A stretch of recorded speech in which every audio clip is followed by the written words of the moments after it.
Welcome to Super Movie Brothers. Let's start the show. This is a podcast on the Podfix Network. You can check out more shows like it at podfixnetwork.com.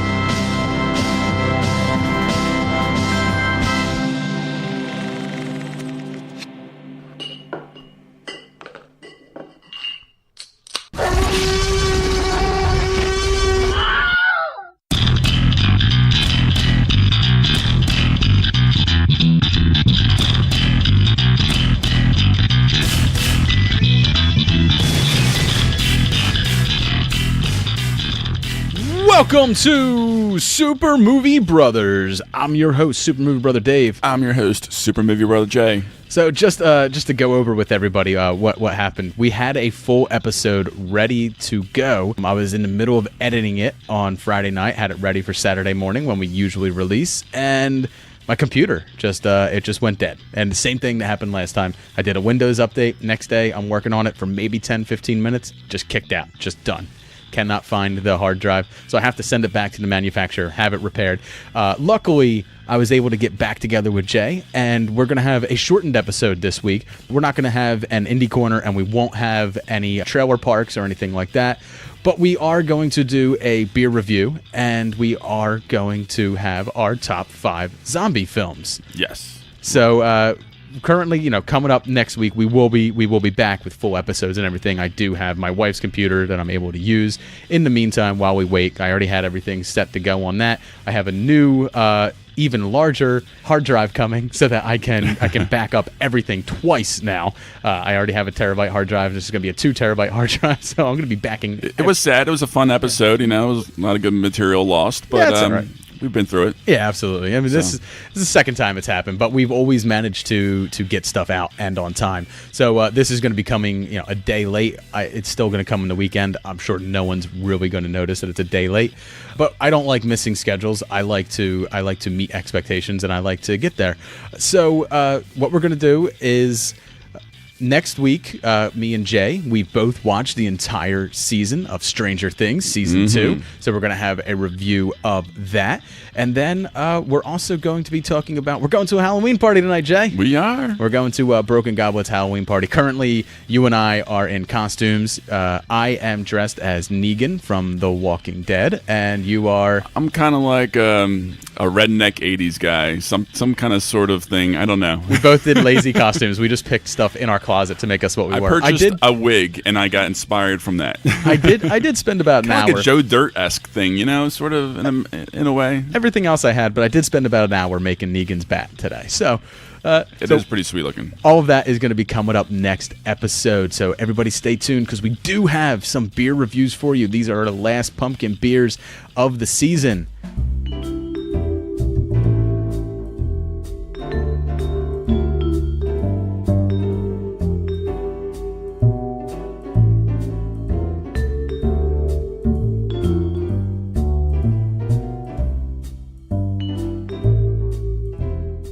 Welcome back to the beer segment. And as always with beer segments, me and Jay have a drunk scene for you. This week, because it is the week of Halloween and we are doing our top 5 zombie films, why not do a drunk scene from one of my favorite zombie films, which you can expect will be on my list. See, I think you'd get over it.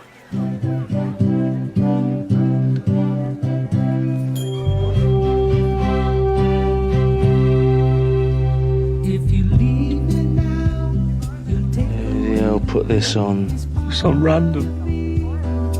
Oh, for fuck's sake. John, yes please, mate.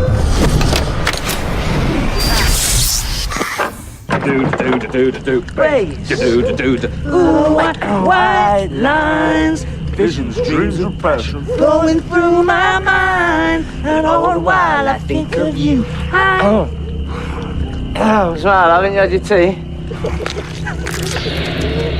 Something of a phenomenon, telling your body to come along, 'cause white lines blow away, shush.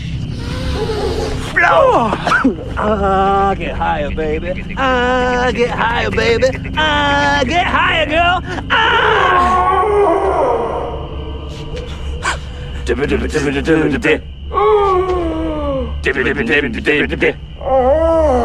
What's he do? Could say bass or freeze. What a tip. And Jay, this is one of my favorite. I absolutely love this movie.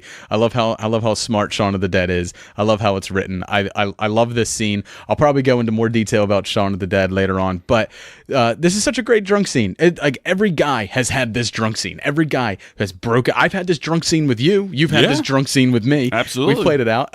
Where two friends just go out and they get drunk after one of them has broken up with a significant other, and you know the one guy's sad and the other guy's just trying to cheer him up, and that's exactly what Ed and Shaun are doing here. Just what good friends do, you know. And unfortunately, it does happen from now and again, and happen with you, happen with me, and it happens with other people, girls, guys, doesn't matter who you are. We've all been there, and they do it in such a fun way. If you're Jay, you've been there a lot more often than other people. Yes. Although you are one of the few people that I know of that like you break up with somebody and then you're sad about how you broke up with them. You lament over it for a little while. Like, did I do the right thing? What should I do? Should I try it again? I don't like making people upset. I don't. I'm a people pleaser, that's for sure. Both in the bedroom and out. Hopefully. Definitely not.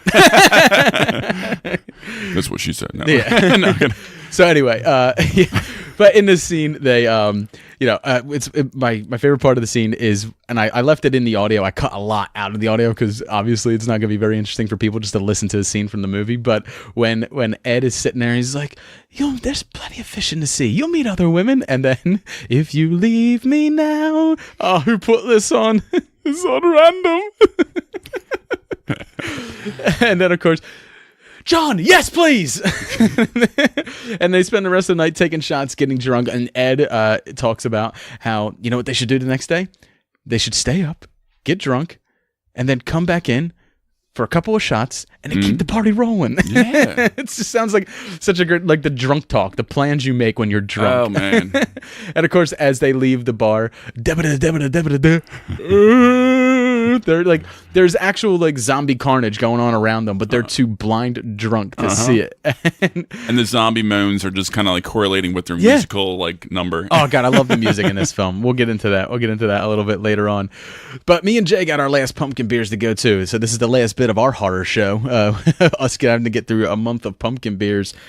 So I'm going to go first. The pumpkin beer I had is actually not a beer at all. For the first time, I think we're reviewing a cider. I had the Harpoon Pumpkin Cider, and it is 4.8% alcohol per volume.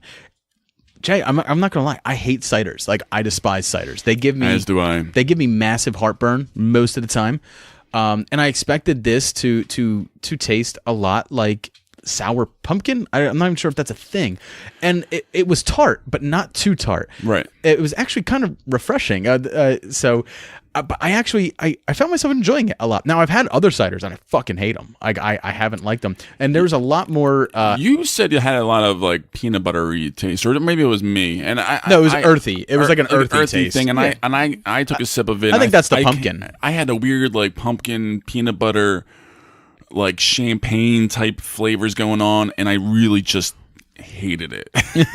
Just despised it. Despised it. It was not for me whatsoever. I didn't mind it. Like it wasn't too tart. It was pretty refreshing. It wasn't overpowering with pumpkin or apple. It really just tasted like an apple cider with slight pumpkin to it. You would barely even know it's alcohol. My wife loves these things. I'm not a huge fan of them, but for this, in this regard, as a pumpkin beer, it's pretty high up there. I'm gonna give it a solid 3. I mean, I'm never gonna drink it again because I'm, like I said, not a huge cider fan, but it's a solid 3. So yeah, and we're judging this on a sliding scale, obviously, but this is definitely, I'm happy to say, my favorite pumpkin beer of the month. All right, what you got? I have the Weyerbacher Imperial Pumpkin Ale. It is 8% alcohol by volume and low IBUs at 21, but this had a perfect marriage of all the great flavors that a pumpkin beer that should have. I mean, with the great malt flavor, the little pumpkin spice flavor, the little nougat flavor, a little bit of everything that you want. And it had a great balance, and it didn't have that overpowering taste that didn't make you want to get another one, I Right. could probably have 2, maybe 3 of these, It which was is a- saying something. Yours, yeah, it's a little heavy for me. I'd probably only have one, but I did enjoy yours a lot. It was nice. I mean, it was very I was very dark surprised, yeah. dark ale. Had It was. some nice toasted malt notes, and the pumpkin flavor was minimal there and definitely noticeable. Sure. but minimal. And And it had a clean finish. It didn't have like an overpowering bad aftertaste or something in your throat. Yeah. Like that one pumpkin beer had, which was terrible. This I will give a solid 4. perfect, man. Yeah. So definitely, if you can get yourself, you get your hands. Don't worry about the harpoon. Honestly, pumpkin beer season has ended around here. It ended in mid-October. We had trouble finding pumpkin beers. The harpoon cider one, which Yeah. just happened to be sitting on the shelf. It Might was- find a couple strays on the Yeah. sale rack. but yeah, if there's any still on sale in your area, definitely pick up the Weyerbacher Imperial Pumpkin, because it's not just a good pumpkin beer. It's a pretty good beer. Period. Yeah. Yep. So coming up next, me and Jay are going to get into our top 5 zombie films. Give Jay a little bit of a break. Not Please his do. not Please. his genre. Not at all. And Not even a little you bit. might hate me for my number 1, but I love it. I can see it. It's just outside. Any zombies out there? Don't say that. What? That. What? That. The Z word. Don't say it. Why not? Because it's ridiculous. All right. Are there any out there? Shoot it, man. Shoot it in the head. Put another round of that woman over there, look! She's a twitcher! In fact, the only thing he was more obsessed with than killing zombies was finding a Twinkie. Hell is overflowing, and Satan is sending his dead to us. Why? When there is no more room in hell, the dead will walk here.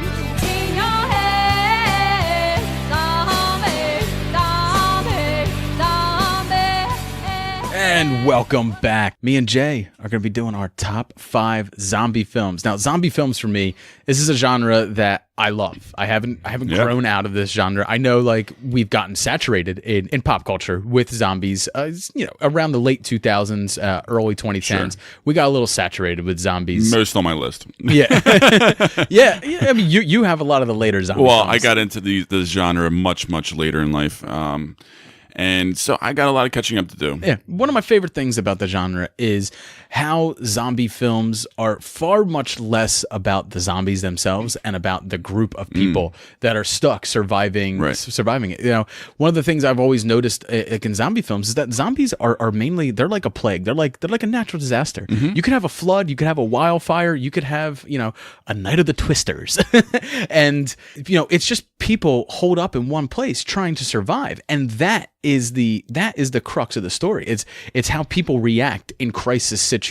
You get to see the true nature of people. That's one of the things that I love about them is you really get to suss out through the story. Not so much good guys, bad guys, but like who is a good person, I would say. Versus, and that's I mean, you're I obviously love going to that. get the more proactive ones Right. that are going to be taking the initiative and take the charge of the situation, and ones are just going to follow along and Exactly. or freak out or do something stupid. Everybody's different. And one of the things that I love is obviously I'm a big fan of The Walking Dead. Me and my wife are now currently doing the Walking Dead recap show over at Core Temp Arts for TV Ate My Brain. So you can check me and my wife out over there doing that. But I love The Walking Dead because one of the ideas of The Walking Dead was when it started as a comic is that it's the zombie movie that doesn't end. So you get to actually see characters not just in this. A lot of times in zombie movies, it's people surviving one situation. You never see what happens to them after they get out of that situation, if they get out of that situation. This is if it's following a group of people as they survive multiple situations and how their characters evolve, both in the comics and in the TV show. And they take time with the series, right? Right. Which Sometimes is fantastic. sometimes they take a little bit too much time. Oh, sure. I'm not gonna lie, it gets a little boring at Oh, I times. know. I think I caught one episode that just had one character in it the whole time, pretty much. Well, Maybe two. that's the best episode they've ever had. The pilot episode is the episode I showed you, the one directed by Frank Darabont, who was the original showrunner on it. Absolutely awesome opening. But I mean, it's just that's the aspect. That's what draws me to the zombie genre. And it's not that I can't get enough of it. I get enough of it right now. I'm getting just enough of it. A movie every couple of years, a TV show, and a couple comic books. That's it. I don't need a saturated market like there was a couple years ago. Yeah. I'm good with what we got. So let's get into our picks. The only disclaimer I have is that for anybody who is wondering and knows that I'm a huge Evil Dead fan, because I always talk about Evil Dead at times, I am a huge Evil Dead fan, but I don't see Evil Dead as a zombie flick. And maybe throughout our picks, I'll explain why. But Evil Dead is about possession more so. The dead do rise, but they're possessed by demons. So it's not really zombies, not in the George A. Romero sense. So, Sure. All right, Jay, let's start off with you. What do you got for your number 5, man? 2013's World War Z. So this movie stars Brad Pitt, directed by Mark Forrester, had a notorious disaster of a production. They had to do a lot of reshoots. The whole last act is essentially all reshot, rewritten after they filmed the movie. Yeah, because the last shot, if I remember right, I can't remember whether Russia was supposed to happen before Israel or after Israel, but Forrester felt that, and the studio felt that it was derivative of the scene of scenes they just did. It was basically like your Act 2 and your Act 3 were exactly the same. Yeah. And they didn't like that note, so they wanted to bring the story down closer, make it a little bit more personal, and focus on just Brad Pitt's character. Right. And it was a smart choice. And because I loved those parts, I loved those scenes, I loved that intimacy. I liked seeing a little bit more of what those zombies looked like and kind of felt like their energy, their the way they looked and acted and reacted, and seeing how the humans acted and reacted along in that secluded place. It's not on my list, but I'll say this: I enjoyed the film. It was very interesting seeing a worldwide zombie film, where so much of zombie films will take place in one location. I mean, that's kind of the trope of them. Yeah, I think that's one of the things that I liked and appreciated was the scope of it all. Right. And I like to see that urgency and just seeing how just chaos is everywhere. However, and also the follow-up. I'm really excited for the sequel, especially because of our boy David Fincher is going to take the helm. Right. So I felt like I wanted to put it on a list for sure for number 5 and kind of one of the things, drop the name down. Let everybody know that we are excited for the sequel. Well, yeah, one of the things that was lost in our audio flub in my computer crashing was we did a full review of Mindhunter, and we both enjoyed it. We both had a great time with it. We both loved it. We both loved it. We both loved really it. Loved it. Maybe we'll be able to mention it in episode 69. 69. But for me, World War Z doesn't make my list. Because I'm a huge fan of the Max Brooks novel, which, you couldn't have made that novel into a movie. You wouldn't have. It would have been a series of vignettes with one character central to it, doing all the interviews, creating those vignettes. But I just felt like the novel was far more powerful. It definitely showed how society would deal with the zombie outbreak on a large scale. And I felt that the movie kind of failed in that a little bit. I just didn't feel... They went a different direction. I did not feel as personally attached in the film as I did when I was reading that novel. But I did enjoy it. So I am looking forward to a sequel. And if David Fincher really does wind up directing it, plenty of time for him to walk away. Let's be real here. But I think they're going to change up the whole dynamic of the movie. It's not going to be like the way they learned their lesson from the first movie, I think. Absolutely. And will definitely improve upon it. So my number 5 is Return of the Living Dead. It is written by John A. Russo, who is one of the screenwriters for Night of the Living Dead. He worked with George A. Romero on that. And they apparently had different ideologies about where to take the franchise. So he saw zombies as more of a as more sympathetic. They were very sympathetic.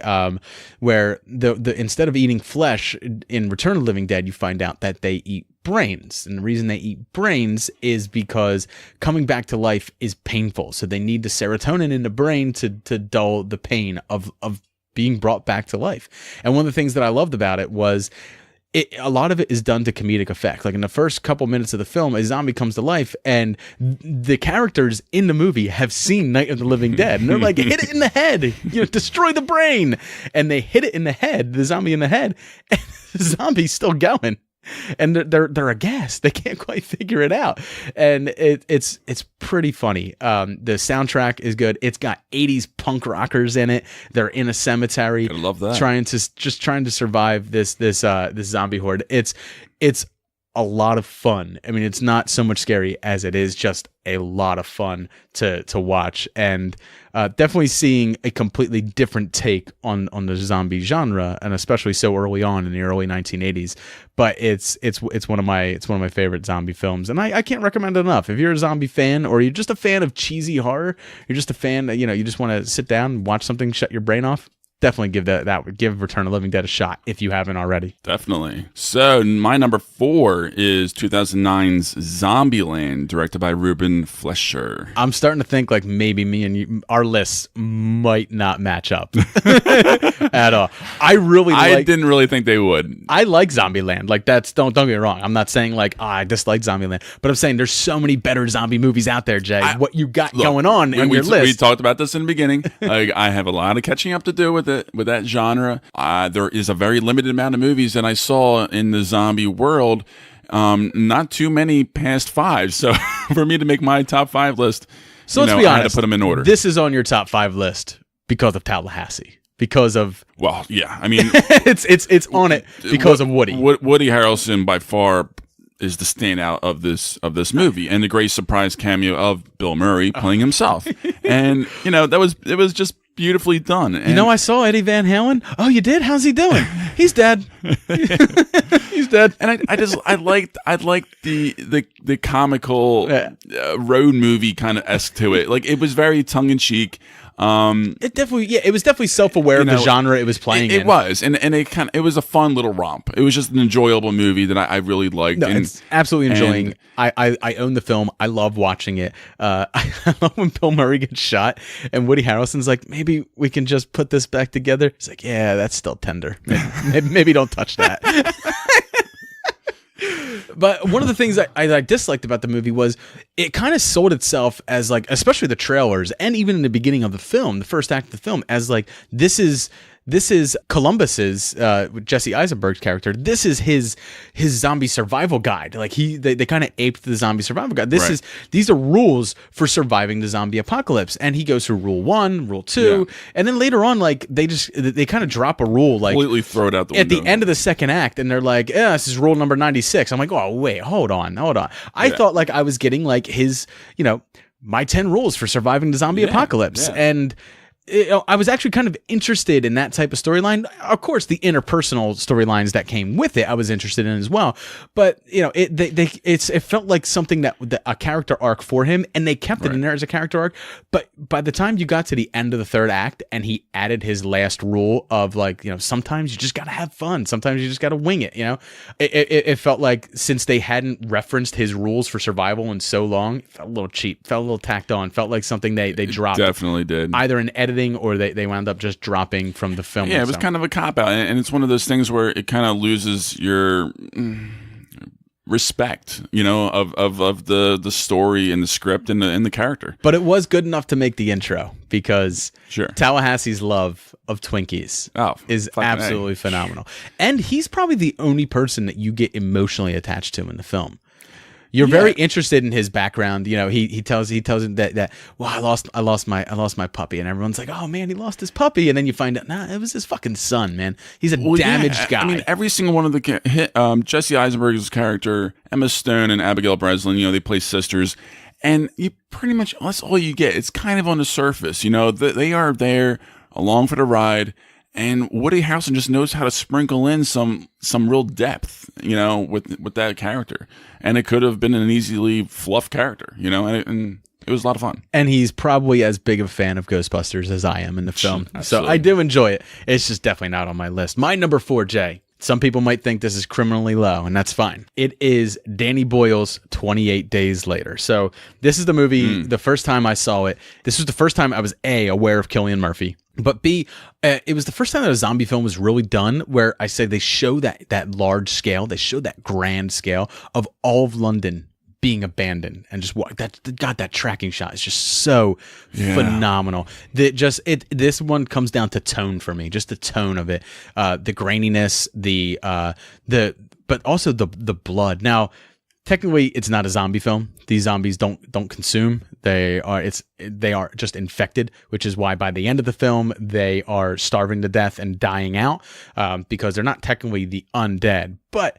You get that horde mentality of it, where they're being chased down by numbers. And really, sheer this numbers. is the movie that kind of revamped, in a way, this kind of genre. I think in a really high quality. It really way, did. It really did. Yeah. During that time, and it kind of kickstarted everything. And Danny Boyle did a hell of a job, and this really put him on the map again. It did. After Trainspotting. After Trainspotting, because he had been gone for almost a decade by this point. Well, Almost 6 or 7 when you do years. the beach, the beach really. You kind of put on the bench after that. But I'm 100% sure we're going to talk about this a little bit more on your list, because I know you've seen this movie. It is on my list. I know it's on your list. So, Jay, what do you got for your number 3? Last year's Train to Busan. Train to Busan was a huge surprise for me, because I actually caught this. Let's just pause for a minute. Sure. Let's just talk about this one together. Okay. Because we're going to come back to me for my number 3. And it's also Train to Busan. Ooh. I'm very happy, because I'm happy this made your list, because I know you got interested in this movie because you sat in my living room when me and Lauren were at the last 20 minutes of this film. You watched it, and that's all it took. You were pretty engrossed by it. I was, and that's all it took. I was definitely engrossed, and that's saying something for me, because this is not really my genre. And it's a foreign movie. It's all subtitled. Yeah, it's a Korean film. It's Korean. It's not heavily subtitled. And the way these actors really did such a great job of portraying such emotion, it got me hooked. And I rewatched it, and it was playing on Netflix. And I think once it got on Netflix, all of a sudden everybody just started, tweeting about it. Well, it was talking about it. Like, did you catch this movie? It was There's this movie out there. It was a small U.S. release, so some people got to see it. It got a lot of buzz going before it was on Netflix. By the time I saw it before it got on Netflix, but by the time it got on Netflix, it really did blow up. But for me, this film really drew me in its story. How it starts out with a father who's kind of like has a strained relationship with his daughter. She's growing up, and he really doesn't understand her anymore. And it's something that has to do with Asian culture, and it has probably a lot to do with United States culture too, where we are workaholics. A lot of people in the United States, and that's true in a lot of Asian cultures as well. They are workaholics. Business is business, and family. Not that it comes second, but when you're in business mode, it does take a back seat. And he's that type of person where he's very into the business aspect of his life, and he's been failing at connecting with his daughter. Sure. And it takes this tragedy for him to become a real father almost. And to me, like, that was kind of heartbreaking. I won't spoil it, because I know there's a good amount of people. I'm not saying a lot of people, but there's probably a good amount of people who haven't seen it. So I don't want to spoil a lot from it. But it is absolutely, and Netflix, I think, still on Netflix, and it's got a really cool zombie lore. It's got these cool scenes when it all takes place on a train. So think Snowpiercer, but with zombies and Koreans. But when they go through the train, they go through the tunnel like that. Those scenes are suspenseful as fuck, dude. And I do love that, like Snowpiercer, it does have like a caste system in it. There are people at the front of the train who are the upper echelon of society, and they've cordoned themselves off from the rest of them. And all the way to the end, there's class. And I'll say this, like, this movie made me cry. Like, the end made me cry. So if you're the type of person that doesn't want to read subtitles, suck it the fuck up, Buttercup, and just get through it for this one, because I guarantee you, you'll enjoy it. This is not a bad subtitle movie to watch. No. It's not like a Spanish subtitle film where they move along very quickly. This was very watchable, so don't be scared. Jay, coming back to you for number 2 now. Well, we just already talked about it. 28 Days Later. This movie was one of the first movies that I saw in this genre, and gosh, I mean, and it has that kind of sensibility for me, indie kind of quality, where that real like low grade camera, and it's got Cillian Murphy's dick, which you love, which I do love. He's got a nice soft bush going on. Yeah, I mean, it was a little. He's been in coma for a long time. It's nestled in there. It's staying warm. It had atrophy. You don't use it, you lose it. So, I really just was blown away by the scope of it all and how they were able to pull off this movie, and just seeing how these characters get into certain situations and how you can see, for example, a boyfriend girlfriend and how they interact with each other and with other people and how they're surviving, and then also how a father and daughter is doing it as well, and then later on in the final act when you get involved with the military and seeing how just terrible people can be, you know, and in certain kind of situations. It really was mind awakening as far as how human beings really can be, and how animalistic they can be really too. It's got one of our favorite actors that we have on the show, Domhnall Gleeson. It's got his daddy, Brendan Gleeson. It does. And he plays the father to the young girl who unfortunately meets his demise at some point. And that's when you find out that, like, it's not just being attacked by these infected that turn you. I mean, he gets a drop of blood in the eye, and 30 seconds later he's a killing machine, and he knows it, and it's one of those things where he played the honorable guy. And I think if Celine and Jim, Cillian Murphy's character, had met the 16-year-old girl, the young girl, on their own without her father, they might not have had a connection to her. But throughout their story, you know, he kind of becomes like a de facto like father. Like he kind of, and after he's gone, they see it that they have to protect her. And you know, once they get to the mansion, it feels like they're the last stronghold the military has held up. I mean, when you find out what the military's plans are for Celine and for Jim and for the young girl, you find out that, I mean, that's really the moment that you realize society is gone. You know, these are men that are meant to protect our society, and here they are, like, completely breaking, you know, laws of society, ethical, right? But they see it as, well, we have a greater law to follow, and that's survival of the species. And one of my favorite scenes is when Jim hops the fence after he escapes his execution, and he just had that great speech from the one guy who says, like, you know, what would you do with the diseased little island? Wake up, we're quarantined, like the rest of the world's moving on. And Jim is laying on his back on top of those dead bodies, and he's just looking up in the sky, and he sees the jet stream overhead, and he sees the plane moving, and he realizes it's true. The rest of the world has moved on, which means they have a chance. They can get off this island, England, and they can survive. Because that's the thing. It gives them something to fight for, though. Exactly. He was giving up. Nobody else knows except the military has that opportunity because they have the technology and the know-how. And let's face it, he didn't know. None of the other survivors knew that that's what's going on. They just expected the whole world was like this. It's almost like and I'll say it's a fourth act when Jim comes back, pretty much, kind of, and goes on his one-man rampage through them. And it doesn't feel like Rambo. You know, it feels kind of believable to an extent. Well, when think about it. I mean, when you're in that position, how else would you be? I mean, like it's all or nothing. It was just catching him off guard, is what it was. Well, yeah. So, but I absolutely love that movie, Jay. So, good pick for your number 2, and we're on to my number 2, Jay. Yes, it was our drunk scene. It is Shaun of the Dead, and I was talking about it a little bit in our beer segment, but I love the writing in this film. I love how it goes through Shaun's mundane life, of his mundane problems that everyone can relate to, and how all of those problems echo back, and everything that happens in the first act of the film echoes back in the second and third act during the zombie apocalypse.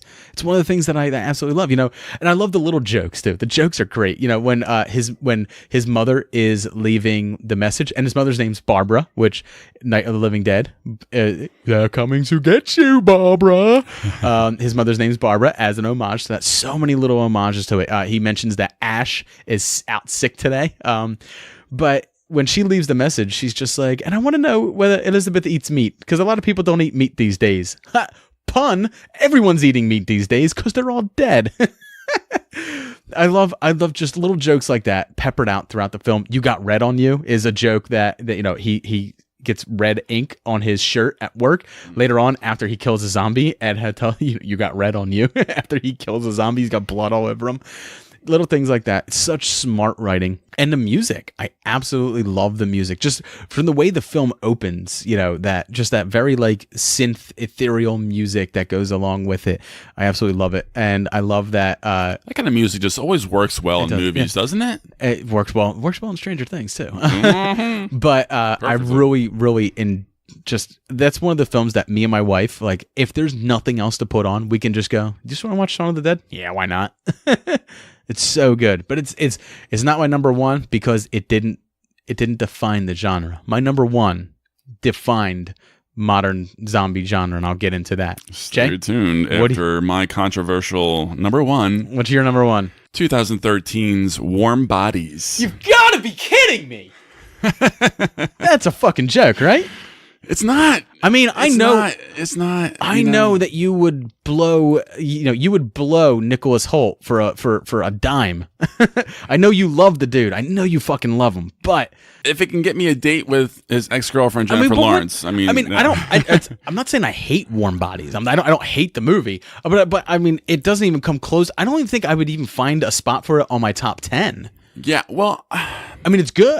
For me, this was just, it was surprising. I loved the trailer. It was catchy. It was kind of so self-aware again of the genre of what it's doing, and it just worked so well. They took Rob Corddry's mouth away from him pretty much. He didn't really get to be Rob Corddry until like the very end of the movie. But you can just you can just sort of see it, like, because you know him as an actor, and he did such a great job. He did playing that role. It was so fantastic, and I thought Teresa Palmer did a solid job as playing against Nicholas Holt's zombie as the human that he falls in love with. Yeah. And I just loved the music and the Wasn't there a proposed sequel to this? Where's that at? Wasn't there? I thought there was supposed to be a sequel to this. I don't know. I know it did well. Like, it did well. It did well, but I'm not sure if it did that well. And I think by the time that was going to maybe happen, I think people were starting to come off of the whole zombie genre. True. At least this kind of thing. Maybe not so much Walking weird. Dead type I will of zombie say this, stuff, but I know when I saw the trailers, I really thought that it was going to be like Twilight but with a zombie. And then when I saw it, I was like, no, it's not Twilight with a zombie. It's parodying that. It is. It's thumbing its nose at it. It's poking fun at that. So I just I saw this more times than probably any other zombie movie on my list. I expected 28 Days Later and would have respected that as your number one. Well, as your number one, Jay? Number 5, maybe. This over Train to Busan. Well, that's what I'm saying.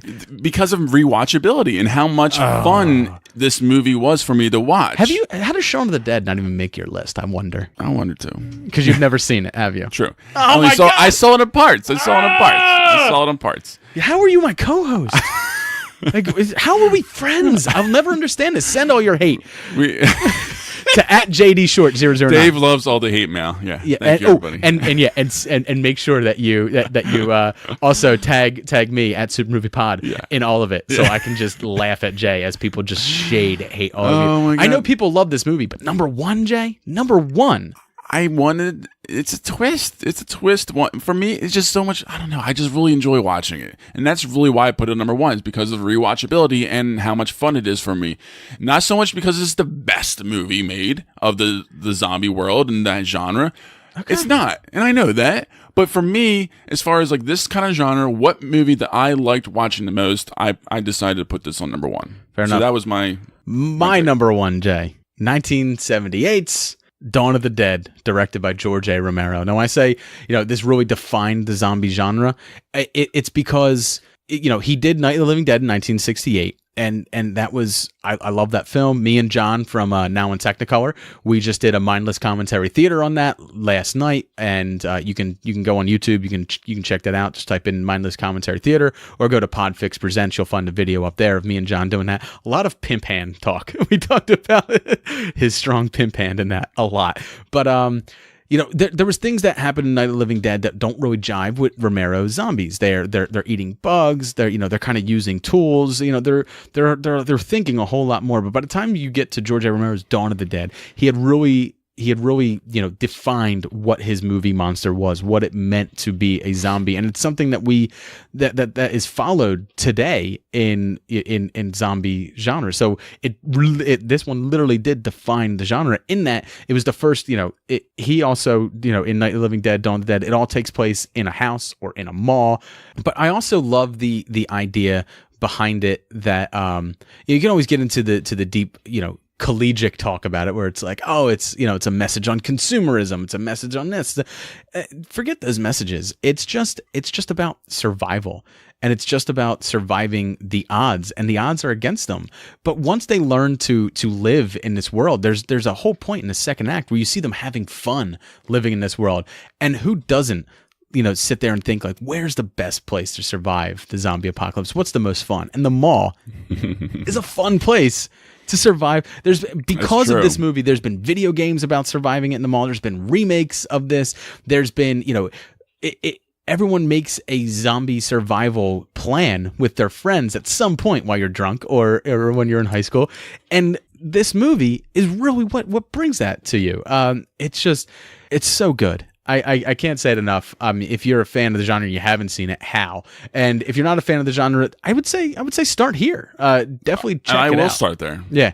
But it does have a lot to say about society at the time. There is a truly shocking, horrific, and awful scene that happens in the very beginning of the movie where during the zombie outbreak in, I believe it's Pittsburgh or Philadelphia, the SWAT team is going into an apartment complex, and they're taking people out indiscriminately. Yeah, and what I mean is living people are being killed, zombies are being killed, but mainly the living people that are being killed because of the color of their skin. And it's getting into the whole fact that, society at the time was still looking down on people. And don't get me wrong, we still do in today's society. People still do. Racism is not gone, but in the entertainment scope of this climate, exactly, and it's much more different than it was today. It's such a great film from back then. And what, 79 you said? Yeah, I would love for you to watch it. And I know you've seen the Zack Snyder remake. I know you've seen that one. This is far different, very different, less people. You have. No, I will definitely watch it. You have a good 10 or 15 characters that you follow in the remake. In this one, it's just three people surviving in the mall, and it's extremely interesting. It's one of my favorite zombie films. It's one of my favorite films. It's definitely something that I watch every year around this time. So nice. Let us know what you thought of our list. Head out to Twitter. You can tweet at Jay for all your hate mail, at JDShort009. You can just tweet at us at the podcast at SuperMoviePod on there. Don't forget to check out me and John on our Mindless Commentary Theater. And please, if you're a fan of The Walking Dead and you like to listen to me, or you like episode recaps and stuff like that, head over to Core Temp Arts. TV ate my brain on your podcatcher, and look for the Walking Dead review, because me and my wife are doing that. And from what I've heard from people on Twitter, people like my wife. So it's her just getting to do something that she likes talking about. That is great. And then we'll be back next week with a full episode, and all of our audio issues will be taken care of. But I hope everyone enjoyed this small episode. We're taking lemons and we're making lemonade with it. Yeah, nice little charming little one. Be sure to check out all of our network friends over at www.podfixnetwork.com. We are part of a network, very proud of our network, and we just want to promote our friends. So if you enjoy our show but you haven't checked out other Podfix shows, please be sure to do that. Definitely. I want to thank everybody for listening. Have a great night, and cheers. Cheers.